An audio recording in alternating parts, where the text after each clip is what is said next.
बात हो रही है ईद की तैयारियों की, तो आपको बताएं त्यौहार चाहे कोई भी हो, खवातीन और ज्वेलरी लाजिम व मलजूम है। खवातीन नित नए मलबूसात के साथ जहां हर चीज मैचिंग की खरीदती हैं, वहीं उनकी ज्वेलरी भी उनके कपड़ों के साथ मैचिंग की होना जरूरी है। भिंबर आजाद कश्मीर में ईद खरीदारी की क्या गहमा गहमी है, बता रहे हैं खुर्रम अफजाल पाशा अपनी इस रिपोर्ट में। ईद उल फितर के मौके पर सोने की आसमान को छूती हुई कीमतों ने आर्टिफिशियल ज्वेलरी को मार्केट में अपना मकाम बनाने का मौका क्या दिया।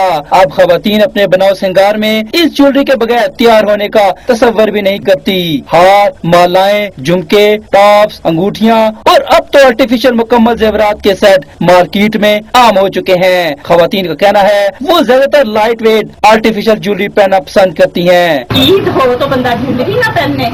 मैं तो तकरीबन 3 सूट मैंने बनाए हैं ईद पे, और तीनों के साथ अलग अलग कलर की ज्वेलरी पहनूंगी। फैशन ही जो है वो मैचिंग ज्वेलरी का है, और मैं ड्रेस के साथ की मैचिंग ज्वेलरी पहनना पसंद करूंगी। गर्मी में आने वाली ईद उल फितर में खवातीन हल्के मलबूसात के साथ वो लाइट वेट आर्टिफिशियल ज्वेलरी नत नए डिजाइन और चमकते दमकते रंगों के हमरा पहनेंगी। छोटी बच्चियां भी आर्टिफिशियल ज्वेलरी की बड़ी दिलदादा हैं। मैं आर्टिफिशियल ज्वेलरी पसंद करती हूँ, तो मैं यहाँ पे शॉकिंग कलर्स मुझे पसंद है, तो मैं अपने ईद के सूट के साथ ही आर्टिफिशियल शॉकिंग कलर्स में ज्वेलरी लेंगी हूँ। ईद की शॉपिंग के इन रंगों में कपड़े और मैचिंग जूतों के साथ साथ खवातीन की बड़ी तादाद मार्केट में अब अपनी मैचिंग ज्वेलरी की खरीदारी करती नजर आ रही है। भला चमकती दमकती ज्वेलरी के बगैर इनकी ईद कैसे मुमकिन हो।